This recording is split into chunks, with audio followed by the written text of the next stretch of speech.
And I want to welcome Kyndal Ray, who is doing a walk across America. He's doing it for mental health and recovery.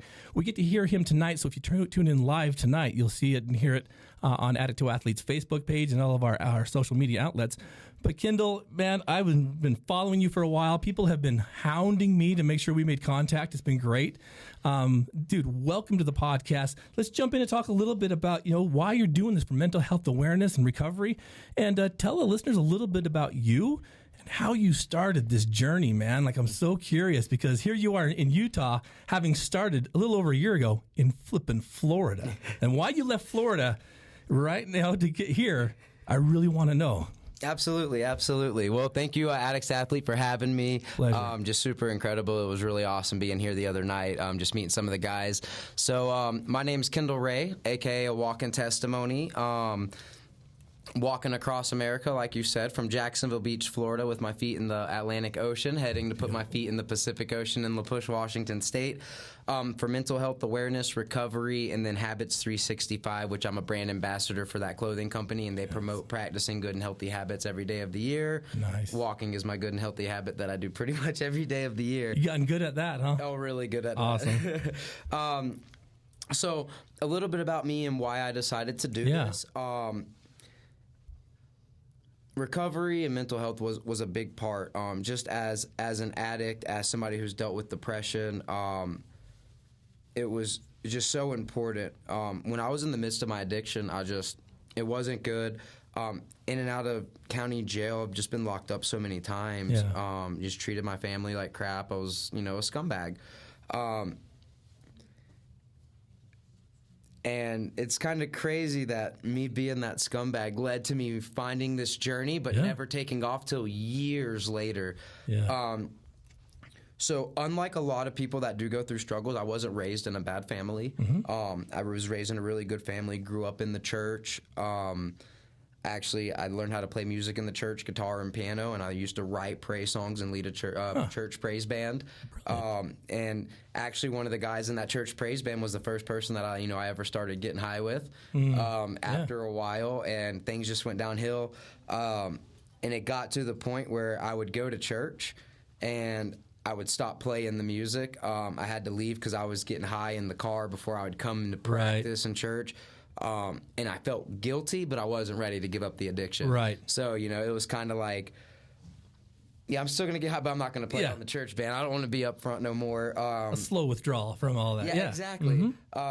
So after just going downhill and just started getting arrested and probation here and this, that, and the other with, the caps they put on you with whatever you have, the probation, the hold that they have on you. The hold, yeah. Being a product of that system is so intense. And it's crazy because in 2013, I got caught pawning a bunch of stolen stuff. Right. And I caught 5 felonies, and I did a year in the county jail. During that year in the county jail, I came across a newspaper article titled America on Foot about a guy named Harrison Melanian who walked from Tallahassee, Florida to California, and I fell in love with the article. And, I had pictures of, people walking with him here and there, and I was like, wow, this is the coolest thing. So wait a minute. You're telling me that while you were incarcerated, locked up, right, secured, right, all the way, you saw this article on, like, what I would say ultimate freedom, like as far away as you can get from that jail cell, and you're like, I want to do that. Like I want that would be amazing. From like absolute incarceration to like freedom. Like you had that thought even back then. Wanted it. Wow. I wanted it. I thought it was the coolest thing. Just the people that he had pictures with and everything. And I thought it was the coolest, like, being out there, like no tie downs, like nothing. So I thought that was really cool. So I got out early 2014. From jail. When I got out, I found him on Facebook, and I reached out, and he had messaged me back a couple times, and I was like, man, like, dude's real. Yeah, for sure. And like just the fact that he hit me back, I was like, that is so cool. Yeah. So, I told him, I was like, man, I just love this. I was in the county jail. I'm trying to put a walk together now. You have any tips? And he said, man, it was a life-changing experience. Anybody that gets the opportunity to do it, like, I really like to see more people do stuff like this. He said the only thing I would have done different was walk for a cause. So while he was bringing that up, I'm sitting there thinking, I was like, now I got to put a walk together, but now I got to walk for a cause. Got to have a purpose behind it. Have a purpose behind it. So I started reaching out on Facebook, like, hey, does anybody have any causes? Because I want to walk across America. And everybody's like, oh, that's crazy. So you don't realize you have your own cause, but you're like, anybody else got one I can borrow? Right? Dude, yeah. People were telling me, dude, walk for water or walk for this, walk for that, walk for grass, whatever. People were just saying random things. And then somebody messaged me on a more serious note and talked about how they had a family member that dealt with cerebral palsy. So it ended up boiling down to lung cancer and cerebral palsy. And I was still so heavy on drugs. And at that point, I was going through a few packs of cigarettes a day. Like, so you were still kind of in the midst of addiction. Oh, absolutely. Trying to change your life by, like, borrowing someone else's cause and doing it for the right reason. Yeah, I just wanted to walk. Gotcha. I just wanted to walk. But I got to get out of here. See if I could raise some money or something, just to bring awareness, because he mentioned awareness. It was more of the walk for me. Right. As of now, it's not necessarily like that. But so I put the walk together, and I was going to try to leave January 1st, 2015. I think it was back in like August, September 2014. Something crazy happened. I ended up getting in this argument with somebody in my neighborhood. I ended up getting jumped by like 6 people in my neighborhood. My face beat into the concrete, and I went to jail. Oh, my God. Oh, it was bad. My mugshot, dude, I had like just blisters and scabs, and it was rough. Dang, Kyndal. Dang. So I went to jail, and at that time, the girl I was dating actually got held hostage by this guy, and it was a real bad situation. And I ended up getting out, but I got out on probation. Yeah. So what I was going to do as taking off January 1st, I was like, now I'm going to push it back to like June or July 1st, try to get my probation taken care of, knock out my fines and everything. Get off paper. January 1st, I broke into a post office. On 2015, I broke into a post office in a retirement community, stole Christmas presents, prescription pills, Christmas cards, all kinds of stuff, boxes of everything. Where I that was messed up regardless. For sure. But where I messed up again was I got away with it the first day and went back the very next day and broke in again. You thought, hey. And that was the day I got to the safe and everything. Wow. They did not have a security system or cameras in this post office, but it was in a retirement community. It was like a mom and pop post. What could possibly go wrong in this community? Right? They didn't know Kyndal Ray was about. So it was somebody checking their mail that heard me and somebody else in the mail room talking, like going through stuff that called the cops. Now he ended up getting away. I had went outside and there was cops coming down the road. I hid behind this huge tree, and like these cops walk up to the tree, and they're trying to go around one way. I'm trying to go around the other. Like a classic cartoon standoff, exactly, man. Exactly, it was. They were like, stop. So, man, they had ended up sending out like the FBI, the Secret Service, a bunch of cops, canines, everything. But I never got charged federally. I ended up catching 18 months with that. Wow. With 2 years probation, violated my probation 3 times for smoking weed. But I was paying. I had a full-time job. I was paying my fines. My judge didn't see a problem with that. Yeah. So he dropped it with a year left. He said, I don't want to see you back in my courtroom. 5 months later, I was in there for me and 2 other people kicked in a drug dealer's door, and I broke into a bunch of storage units and got like a $20,000 guitar collection. Dude, that's reckless. I can't imagine like this domino of craziness and chaos that's just plaguing you, man. And it's like, brother, you've got a walk to make, but it's down the back of your mind, isn't it? Man, I didn't even think about the walk anymore. For the sure. walk was totally out. It was a couple years before I thought about the walk again. And here and there, I'd be like, man, I was going to walk across America one day. And then, so I got out of prison. Then when I went back, I caught 5 years. I did 51 months off of 60. It was during that time I decided to change my life. About 2.5 years. That was the one that you're like, maybe this isn't for me. They're 2.5 years into it. I was still wilding. I was bringing stuff in from the gate that I wasn't supposed to. All that stuff, risking my freedom. But at one point, it just clicked. Like something. Do you remember what it was? Because I'm always in awe with people that can identify what that click was of like something that happened. It was probably a series of events. But one day you woke up or you had this thought of like, what am I doing here? Like, what is, do you remember that day? Do you remember much about it? No, we don't really take stock of this. Obviously, this happens. But I'm always intrigued when it's like the lights turn on. Like, dude, what the hell am I doing? I can remember one of the main things that pushed me. So, like, growing up, part of, suicidal depression, everything like that, I was really, really fat when I was younger. I think I was 11 or 12 years old, wore size 36 pants. I was, like, 200 pounds. I was, like, young. It's hard to believe, yeah. Huge. Yeah.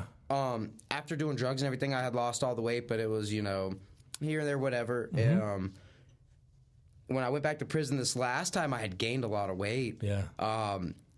To the point, like, where my friends, the people in there that, I actually hung out with and talked to, they would be like, "What's up, BBK?" And I'm like, "What are you talking about?" They'd be like, "Bad body Kyndal, boy." Oh, man. I'm like, "Oh, no. That's me now? No, that we can't be doing that." And after, like, 2 weeks of my buddy just hounding me here and there just joking with me, I was like, I'm going to come out there and work out with you guys. And they were, like, the most elite squad. Like, you would look at them and just feel ill just watching these people work out. They're not worthy, because they were just on point. Intense. People would go out there, work out for a day, and never come back. But like, I don't know how y'all do that. Really? Oh yeah. And I went out there and I just pushed myself. Doesn't seem like you're a guy that backs down from something like that. So I can see you like saying, "Well, let me give it a shot." And here we go. Oh man, and I loved it.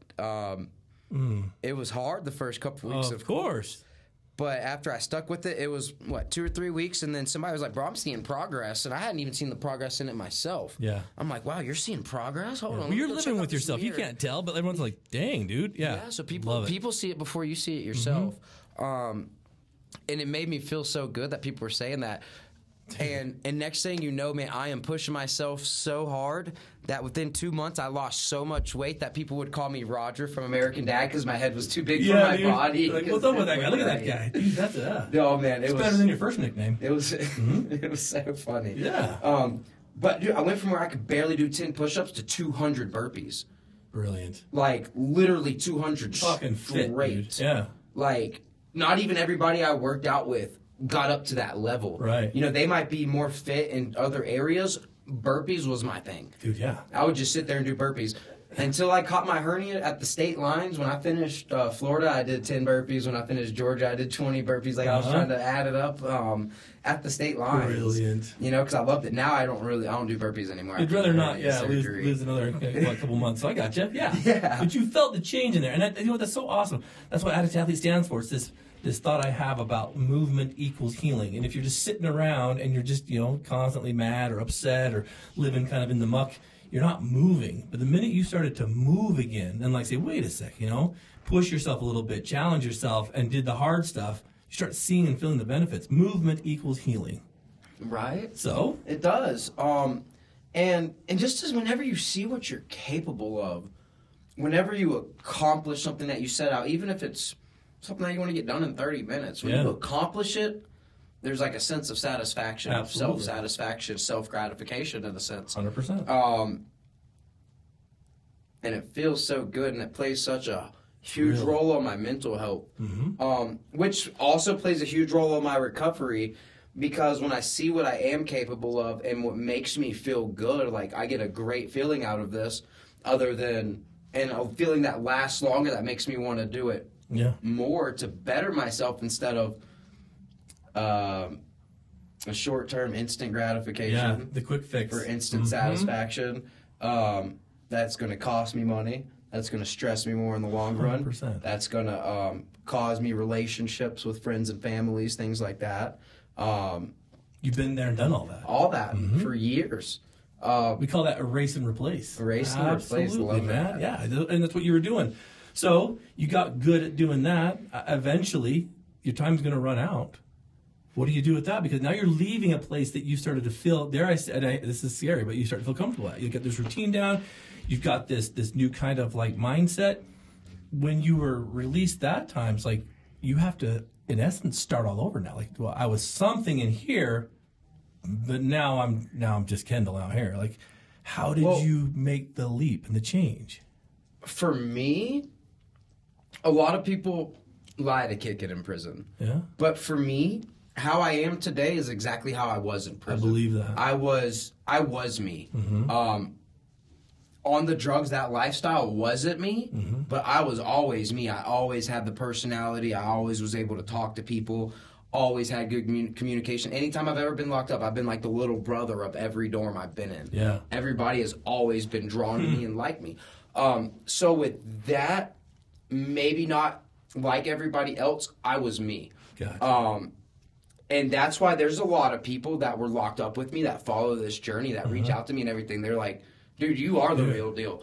You know, and it's not like a bragging thing, but... No, it's consistency, man. My thing is a man's only as good as their word, and their word's only as good as their action. You know, don't talk about it, be about it. So... Yeah, I love it. For me to sit here and say I'm going to go do these things, I have to, in a sense, you know? Yeah. You know, so of course some things happen, and it doesn't mean you're not a person of your word, but plans change, things happen, things get in the way.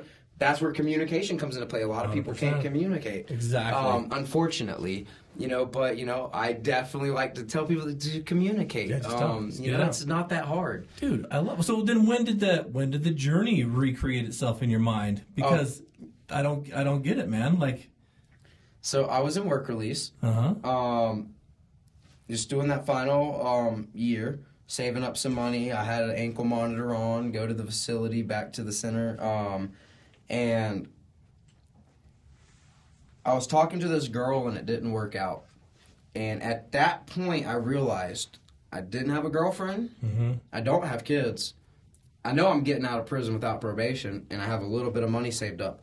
And I seen this canvas behind me, and it was just kind of like the 7 continents or whatever, just a little painting. And I just seen America, and I was like, man, I was going to walk across that one day. I was going to go over there. You know? And like I grabbed a pencil, and I just like, I was like, yeah, I was going to walk that right there. I was like, you know, I probably could still. I was like, no, I'd probably want more of a challenge. And then boom, I was like, you know, I'm not going to California. I want more of a challenge. I'm going to Washington instead of California. That's why you decided. Yeah, I wanted more of a challenge. Yeah. You got it. Yeah. So, did it feel real to you, or like, did you make up your mind, like, I'm committing to this, or was it still like an idea? Yeah. So because I had talked about it so long before that, a lot of people have heard me talk about it, but everybody was like, "Oh, whatever, right, it sounds good, good, man." Yep. So this time when I had posted on Facebook, I was like, "Man, I think I really want to go do this walk I've been wanting to do for years." Well, my mom had liked the post, and that was my biggest thing. I was like, you know what? I'll probably go do it either way. But man, to have my family's support would be incredible. Your mom gave you a little blue thumbs up? Yeah, she gave me the little blue thumbs up. So like 2 days later, I'm on the phone with her, and we're just talking. I was like, yeah, I seen you like my post the other day. And she was like, oh, what about walking across America? I was like, yeah. I was like, what do you think? She was like, I think that's a great idea.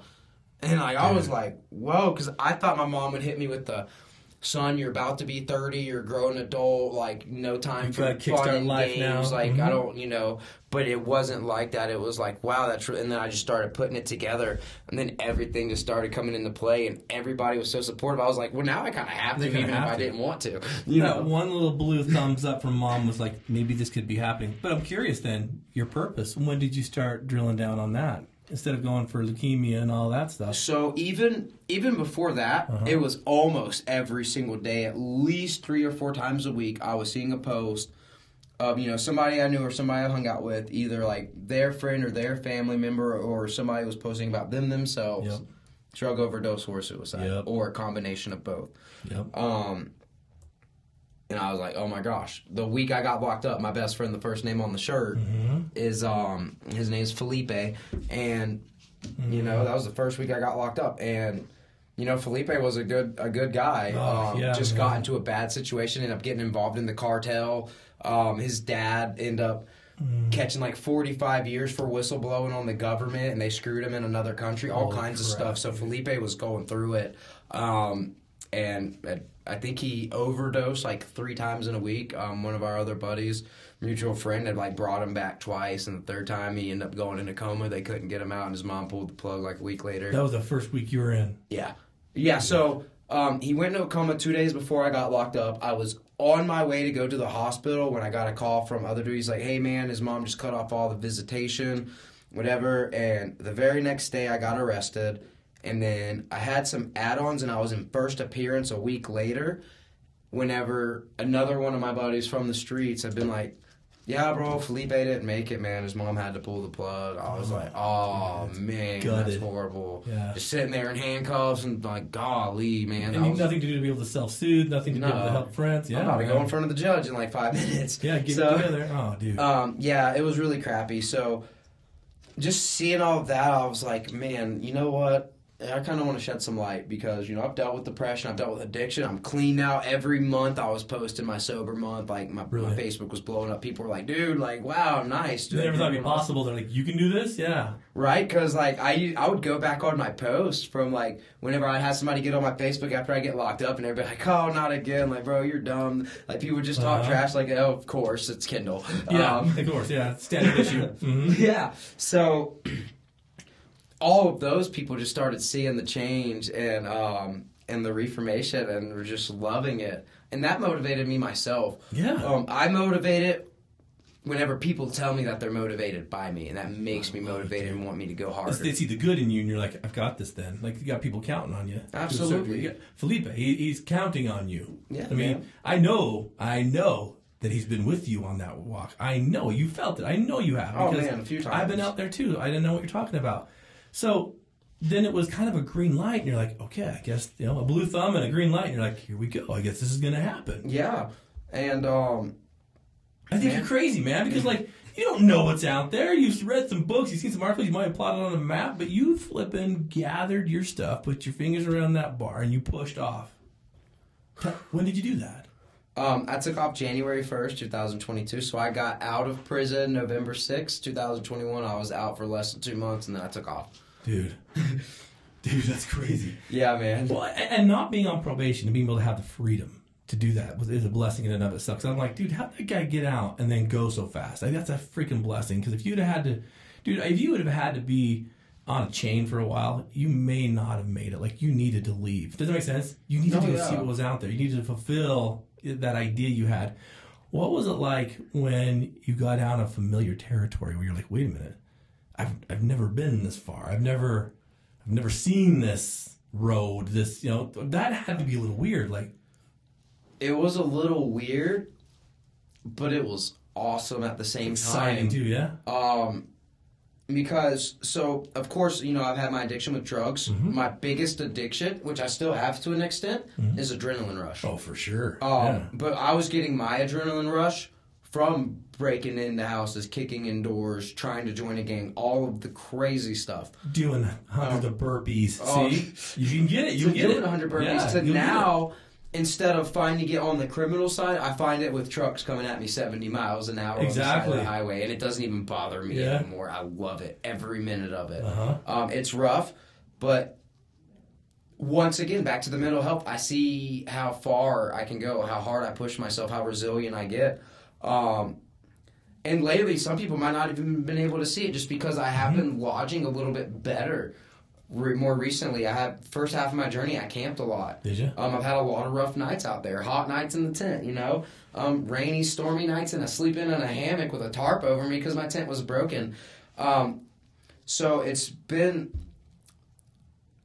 a huge blessing. But with getting out of familiar territory, it showed me just how similar everybody really is. I was going to ask you about that. What are you noticing? Because you're noticing some commonalities. You're noticing, we were just talking to the Fox 13 out there. Like, you start realizing that we're no different than anybody else. You took off in a weird time too, man. Our country's kind of weird. There's so much stuff going on. Everyone kind of seems to be putting up their own camps in lifestyles and situations and political crap and stuff. But one thing's very, very common, that we're losing families, we're losing friends, we're losing relationships to addiction and mental health, suicide or overdose. You're decked out in your hoodie. You got the walking testimony. You got your friends' names and stuff on the back. People see you. I heard about you before we even met, so I know your reputation's preceding you. What are you noticing about the people that resonate with your message? Because everyone does in one way, shape, or form.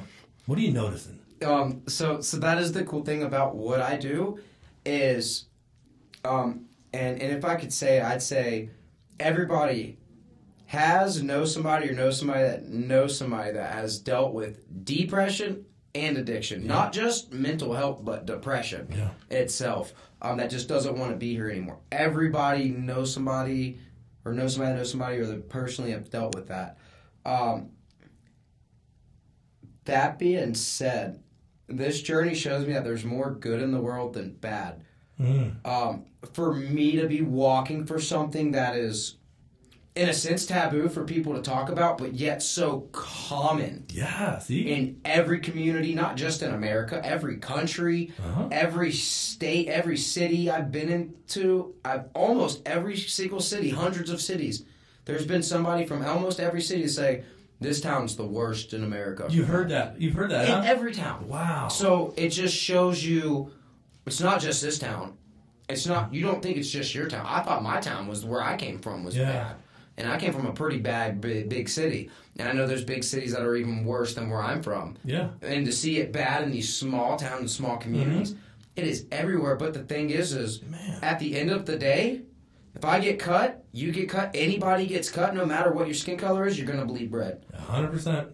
No matter what, your heart stops beating, you're not here anymore. But no matter what color we are, no matter where we live, what country, what we believe, this, that, and the other, we all got a heartbeat. See, and I love that because, listeners, I want you to listen to what he's saying too. Is everyone's saying you're walking through the worst of the worst, yet you're meeting the best of the best. How is that possible then? How are you bumping into people that want to support you, give you... You've probably heard hundreds of stories, man. You're probably carrying with you not just, your buddy, but like everyone else's brother, son, daughter, mom, dad. I mean, you're hearing this stuff from people that are saying this is the worst of the worst, but you're seeing like the good of the good. How do you compare and contrast that? Like, wait a second. The saying... people want to help people that want to help themselves. It took me so long, but I finally wanted to help myself. Yeah.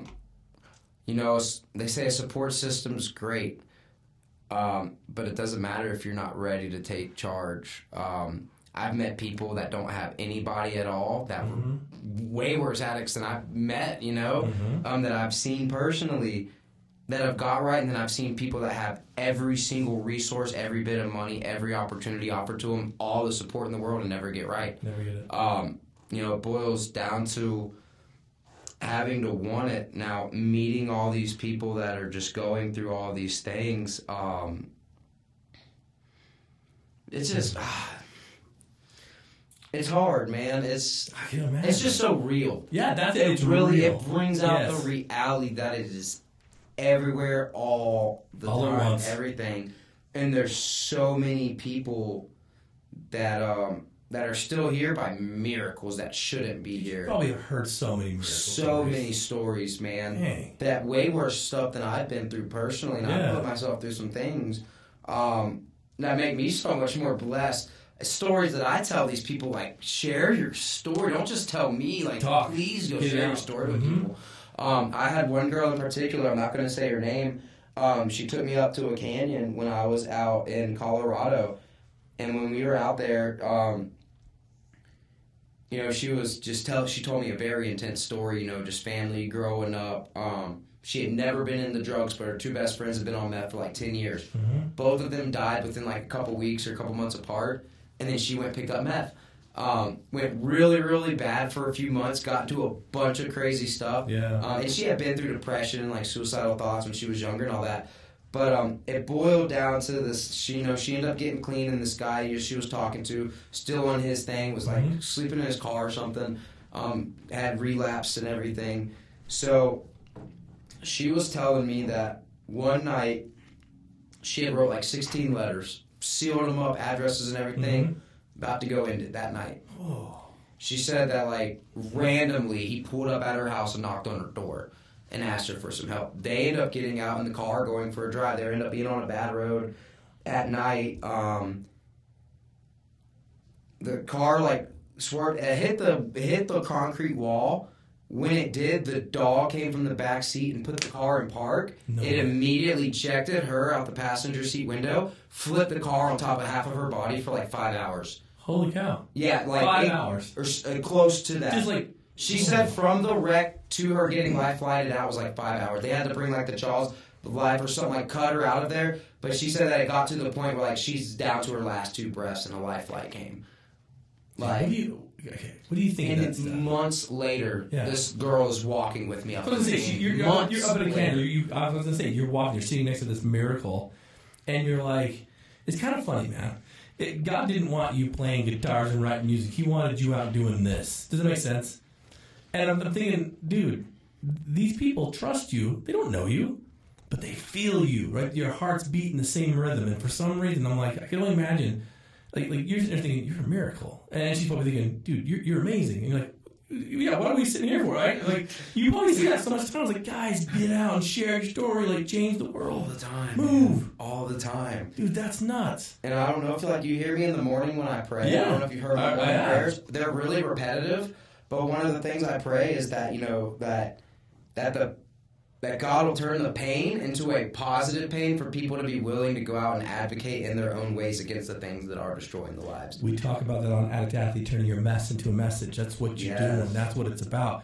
So here's a question for you then, brother, because I know you're meeting all these amazing people. You're having all these experiences, and I've gone back pretty deep, and I've watched some of the pictures you've taken with folks, and I'm like, dude, there's that commonality of just, like you said, people wanting to help people that want to help themselves. But you build real relationships. These people believe in you. They're probably watching you on TikTok right now. I mean, they're doing these things. They're going to listen to this podcast. You've made real relationships. How hard is it to have, like this?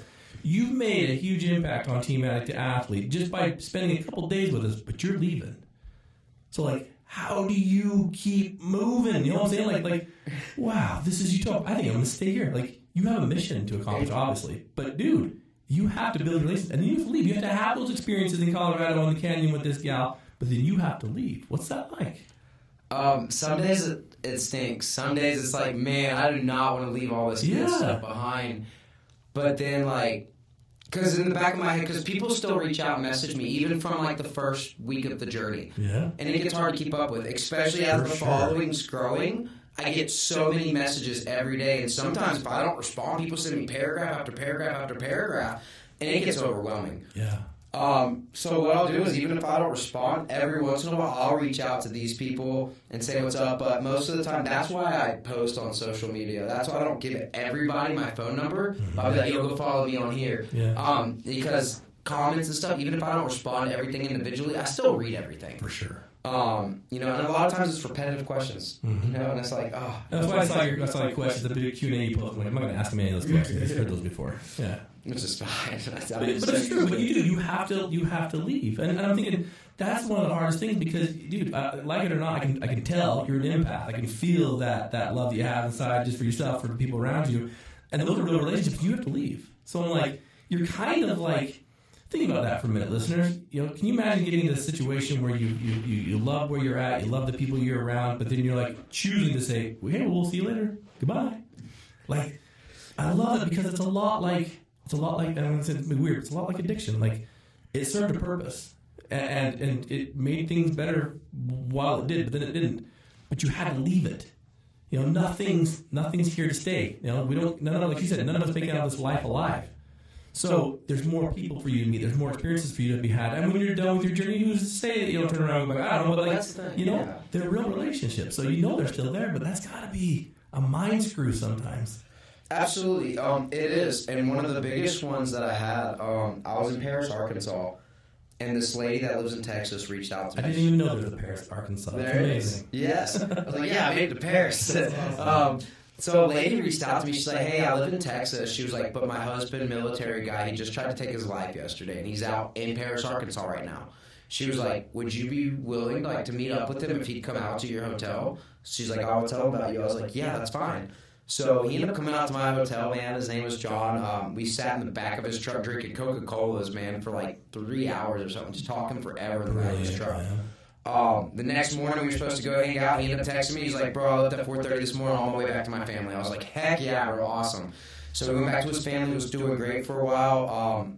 I think November 9th, the day before his 30th birthday, he shot himself. And she reached out to me, and I was like, wow. And that was one of those, I had just texted him like a couple days before it happened. Like, we had actually, that was one of the more connection friendships that I had made. We had talked on the phone here and there, and just... So it was really intense. You bring up a good point. On Team Addict, we've lost athletes. They've taken the knee, right? And we've lost some really dear friendships. As you, why not just take a knee yourself? Like, what's the point of this then? If I can't, I had this with Carly, who's got all of her stuff over here. She was one of our amazing athletes, and she passed away of a heroin overdose, and it was rough, man. Because I thought, if I can't save that lady, what am I even doing? But then I'm like, there's still more people that need it. So I'm like, dude, how do you? You're out there in essence alone. How do you process this stuff, man? It gets rough, but I do get a lot of personal time to think too. Of course. Movement equals healing. You leave it out there. I know you do, but like. And actually, when I think about it, somebody literally just said this on a TikTok live the other day, and I loved it. So you know how they say, people want to help people who help themselves. Hurt people. Yeah. This was when I like healed people, heal people. Love it. I never heard that before. Who heals the healer? The healed people. Yeah, healed people, heal people. And I was like, oh my gosh, that is such an incredible one. Look at it like a garden. You might sow 10,000 watermelon seeds, but you only might get half or 75% or whatever. You still sow the seeds hoping for, something to reap. Yeah. And that's the thing. I sow these seeds, sharing this journey, hoping to reap. Sometimes there might be a good harvest, but sometimes, the plant might not make it through. Yeah. I guess that's one way you could look at it. For sure. In a sense. Brilliant. It gets hard, but you have to move forward, though. For sure. If I were to let every single thing that happened in every single person's life keep me from moving forward, then I wouldn't be able to help still be in Florida. Exactly. Yeah, you'd still be in Florida. So it gets hard. And I hear a lot of really intense stories. I'll bet you do. It's hard. Like some days, like I wouldn't go to that extent, but like the saying, got the weight of the world on your shoulders. 100%. Some days it's like, wow, especially if I'm having my own stressful day, I try to keep my page positive for the most part. A lot of people don't know all the bad things that happen behind the scenes, all the stressful things I deal with. A lot of people don't know about that. I choose not to show everybody everything. Yeah. But you know what's cool about that though? I'm hearing you, and I'm like, dude, this is such a cool thing. I've never met someone like you that's been able to have these kind of experiences in literally real time. But I want to know about that one night, that one day that you're like, I'm done, but you kept going, like you know what I'm saying? Like the wall. I know you've hit a wall. Like when you're in a marathon, when we're running. For me, it's mile 18. So I'm like, my body's like tired. My brain's like, what are you doing? And I just want to give up. But for some reason, when you catch that second wind, you're like, okay. But what about that one night, that one day where you're like, I'm done. What am I doing out here? Like, but then you kept going. Like, I know you've had doubts. So there's been days where I'm like, what am I doing? But like, I never like, oh, I need to stop. There was only one time. It was either like near the tail end of Georgia or somewhere in Alabama where I was on a video chat. It had just been a bad day. Just one little, I don't even remember what they were. But a little thing after little thing after little thing building up. And it got to the point where I was on a video chat and I was like, beep, this, that. I do not want to be out here. I should just go back home right now. I got off the video chat like 10 minutes later. Dude, what are you doing? Like, it took me 10 minutes to realize, bro, you're tripping, bro. Like, it's like you said, who gets the opportunity? Like you created this opportunity. So I love that because that's it, right? You catch your second wind, you're like, all right, done. Moving on. And Georgia probably seems like a lifetime ago from where you are right now. And if you had given up, you wouldn't have had Colorado. You wouldn't have had Paris, right? And you wouldn't have had those things. None of it. It's crazy. None of it. But if I would have given up, every seed that I have gotten so far would have never gotten sowed. 100%. I wouldn't have met any of these people. I wouldn't be here right now speaking of this on TikTok Live to let people know that we do recover and that you do matter. Absolutely, man, 100%. So you're now in Orem, Utah, Provo, Utah, which is kind of a little, about 30 miles south of Salt Lake City. You're going up the backbone of like the flipping edge of the Rockies in the coldest part of the year. And I'm like, what are you doing? Go south. But you said, I want a challenge. So why Oregon? Like, why? Washington. Why Washington? Well, I was supposed to be done in the summer. Yeah. It was more of a challenge, but I knew I was going to go coast to coast. And I had looked up some of the beaches that they had out in Washington. And like 3 of them that I looked out had these beautiful cliffs right out there in the water, and I was just like, you don't see that on the East Coast. Yeah, there's no cliffs growing out of the water on the East Coast. This is in the ocean. Yeah. This is incredible. It looks so beautiful, and then I'm just looking up, and I'm putting up a couple places in Washington, a couple beaches. People are looking up, they're like, bro, push Washington was over that Twilight movie was filmed. I was like, really? You're like, sweet, man. Heck yeah, cool. Like, I think I'm going to go there. And just for some reason, like, I picked that one. And like, you know, I'm not like, I don't know the Twilight, I've seen them, but like, I'm not like, oh my gosh, Jacob, you're a fanboy. It's okay.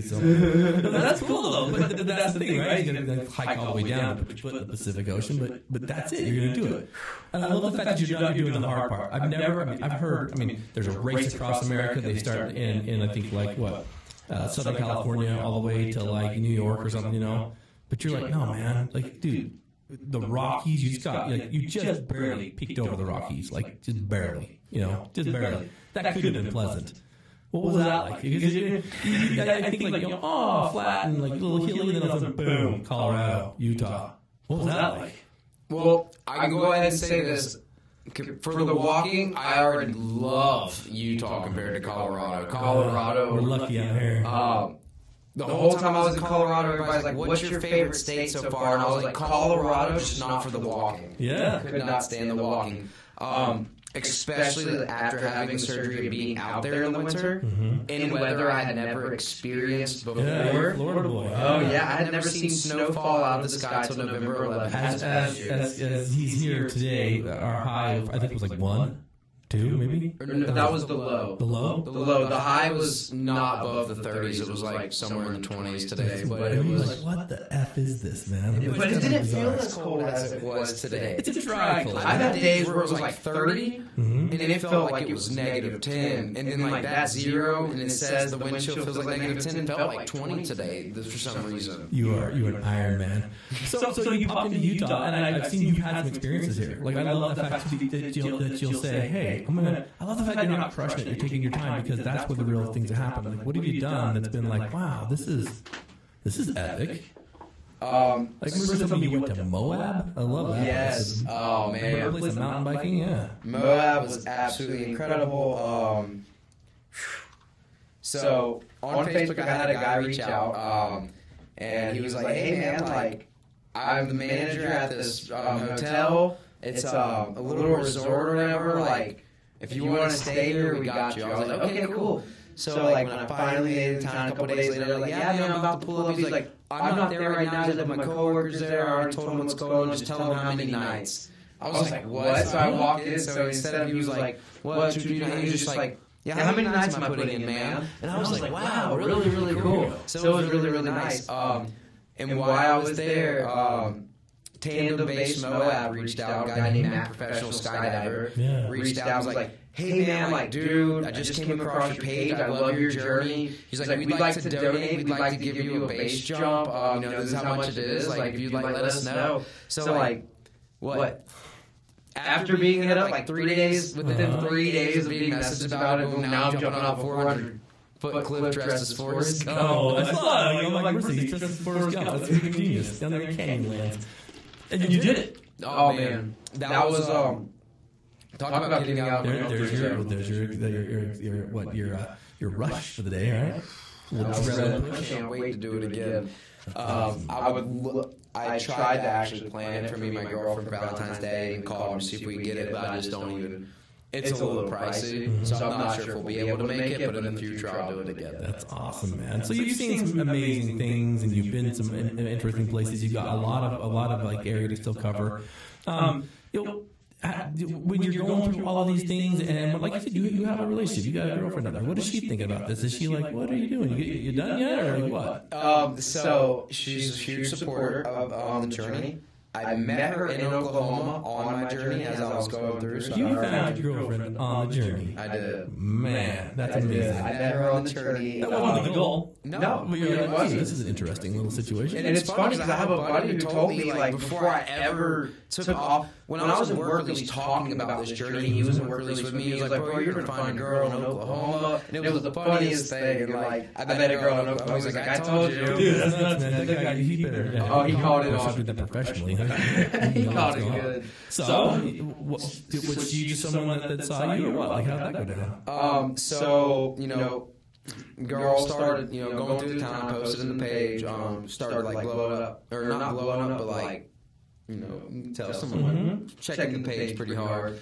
So I was like, I went and checked out, I was like, oh, this girl's really cute. So a little while later, she ends up sending me a friend request, and I'm like, oh, yay. So I didn't want to like be like, oh, hold on. So I waited like an hour, and then I sent a message like, hey, what's up? This, that, and the other. So the next morning, she stopped by my hotel as I was getting ready to head out, and said what's up for a minute, talked to her for a few.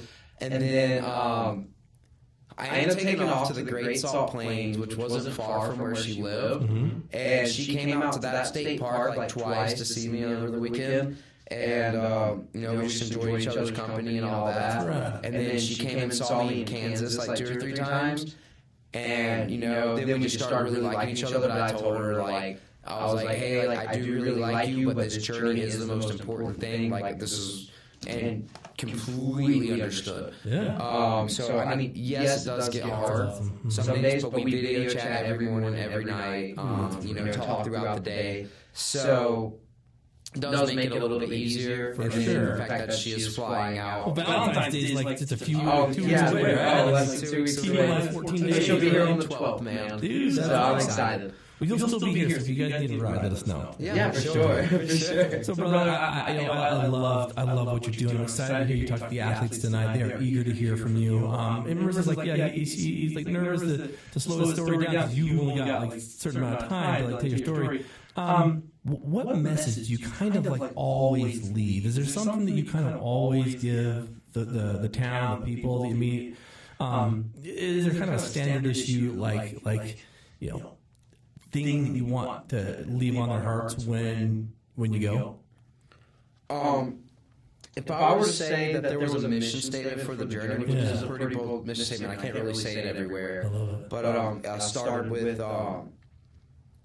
if I even say we because it's not about me and people who help me share. But if we keep one person putting a gun to their head, pulling the trigger, putting a needle in their arm, not knowing that they'll never wake up again, then we did our jobs. Of course, the more lives saved, the better. That's why I do ask people to help me share the journey. But this is one of the biggest things, and I say it daily and always on TikTok Live, that, as somebody who has overcome so much, I am a firm believer that no matter how deep of a hole you dig yourself into, you can get out. You're living proof. That we do recover. That your past does not define you. Just those main things. I love it. And I'd like to tell people that they matter.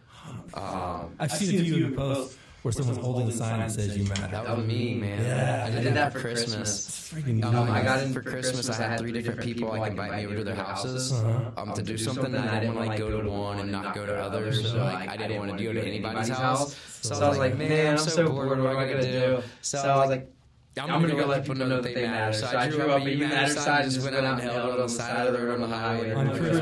Yeah. Actually, I did it 3 days in a row. Christmas, or the day before Christmas Eve, Christmas Day. Nice, man. Yeah. Dude, that's so rad. But we're going to be watching you like a hawk just because, we consider you part of the family, part of the team now. I'm sure you've got lots of that throughout. But it's kind of a cool thing because in your wake, you're leaving real relationships and you're building lifetime, like friendships. I think that's flipping rad. How do people find you? How do they support you? I know that we've kind of taken under our wing, but we want to also give you a cash donation so that you can have some to hard times. Dude, it's cold up there north. You might need to get a few extra hot chocolates or something, man. So how do people find you? What social medias you doing? And when you're releasing your book? Absolutely. So I have to hire somebody to write it for me. Dude, I was listening to talk because I can't stand writing. That might be wild. So the page is called Walking Testimony. My different social medias, I have different names on the pages. My name is Kyndal Ray. That's Kyndal.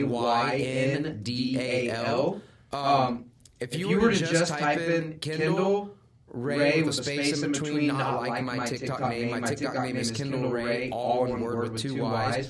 But if you were to just Google Kyndal Ray, Kyndal space Ray, You will find all my social media. You will find newspaper articles that will be done on me. You will find the Grand Junction news story. You will find my GoFundMe and everything like that. Now, I do have a GoFundMe called A Walking Testimony, but none of that money gets touched, and at the end, 90% gets donated to an organization called To Write Love on Her Arms, based out of Melbourne, Florida. An organization that deals with mental health and recovery. They have sent me a shirt. I stay emailing with them. So I just hit $3,000 raised on that, I think, yesterday. But so like I said, that money doesn't come to me. If you want to help support me, I don't ask for money, but I do have ways to donate. I have a PayPal and a Venmo. They're both at Kyndal Ray. KYNDALRAY, one word. It'll probably pop up either A Walking Testimony or Kyndal Edwards. Edwards is my real last name. I don't like my government name on my social media like that. But no, my name is Kyndal Ray. Edwards Ray, my middle name. Edwards is my last name. So if you ever see Edwards in one of those, that is me. That's you. And then my Cash App is $, A Walking Testimony 22. Awesome. We'll put links to that down in the description, listeners. On the podcasting platform and on social medias, because I love the fact that you can continue to raise funds for those amazing outlets, man. It's cool, and like you said, it's awesome. I've heard a few interviews where people know that like you're just out there doing it, you know. And I love the fact that you people out there who have met him or who will soon meet you, like. It's cool, man. It's cool to see that there's still a lot of good, like you said, out there. So don't get too down on it, yeah? No, never. That's freaking rad. And these bracelets, man. Yeah, dude. So these are my things. So I don't ask for money. Mm-hmm. People donate. Everything's appreciated. Nothing's ever obligated. Right. Whenever I do feel like I need to reach out, I will say, hey, I have these bracelets for sale if anybody wants them. They say hashtag A Walking Testimony, hashtag We Do Recover. My girlfriend actually ships them out of Oklahoma. Sweet. But I just had 60 mailed. I should have them in a day or two. So if anybody around here would like some, they're normally a $5 shipping fee, but if I have them on me, you can get them. It'll be a donation a piece. Awesome. As well. Because that is the thing. Even though I did mention ways to donate, I do not ask for money. I am not about money. I don't care about money. If you've ever heard the saying, you don't see a U-Haul behind a hearse, but most people have pictures at their coffin. I'd rather have pictures of the life I lived than what I was able to get with all the money people gave me. Brother, so I love it, man. You're spot on. So listeners, continue to watch him. Follow you with great anticipation. Man, I can't wait. I know you're not really sort of on a date. When do you think you're going to nail that up there? What are you hoping for? So the thing is coast to coast. After I do coast to coast, I will keep walking on and off, but I'll take pauses here and there. So right now, I had been planning for the longest time after the surgery to get coast to coast before I turned 30, just to say I made it coast to coast before I turned 30. My birthday is March 30th. But even 13 days is such a huge comfort zone because I can hit a couple hundred miles. Oh, for sure. That LaPush, Washington will be cutting it so close, but I know I can make it by April 12th.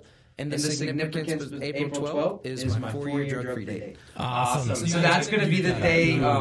Yes, and I've already told my family, so that's the date I do plan on putting my feet in LaPush, Washington, even if the last 2 days I only walk a mile a day. Or even if I have to run for a few days straight to cover extra miles, I'm going to make it on my 4-year free. We'll be watching. We'll be watching. Kyndal, thanks so much for spending some time with us today, brother. An honor and a pleasure. So glad to be able to connect with you and to meet you. And listeners, let's support him any way we can. Listeners, remember, share the podcast with anyone that may be struggling too. This is a great one for anyone that's kind of feeling stuck, like they don't have enough in their tank to get going. Kyndal's Living Proof is just one foot in front of the other to help you turn your mess into a powerful message. Woo! You had people on TikTok the whole time? Yeah, man. Man, they love you. Yeah, what's up, guys? This is Blue with Addict to Athlete, guys. I know they had commented earlier. I don't know if they're still on the live, but guys, go follow them. on social media, Addict We would to like Athlete, to thank our Patreon subscribers. If you're interested which is in becoming Roman numeral a Patreon, I's. check out patreon.com/Addict. If you're looking for them on Facebook there you and can see stuff. our fundraising But platforms. Addict to and Athlete, gain guys, go show access to some all of our love. bonus That was my episodes and podcast for the receive people that have been exclusive asking me to swag. actually film We'd like something. to Comes thank out our this super next fans, Monday. Karen Hudson, It'll be Steve coming Race, out this Tracy Monday. I'll Whitney, make sure to Jerem get the links Thurston, and stuff Tara to Butson, y'all. Holly Davies, God Scott bless y'all. Foster, Y'all Brett have a Frew, great Chris day, Williams, guys. Thank you for and joining the Sensei Keith podcast. Brown. Addict to Then Athlete. our rookie levels, Sione and Mary Inuk, Sherry Polson, and Earl Dyer. Pro level, Andrew Baird, Wendell Wood, and Gary Thurston. And champion level subscribers, the Robinson family, and Ron and Dee Loesch. Thank you all. Check out patreon.com.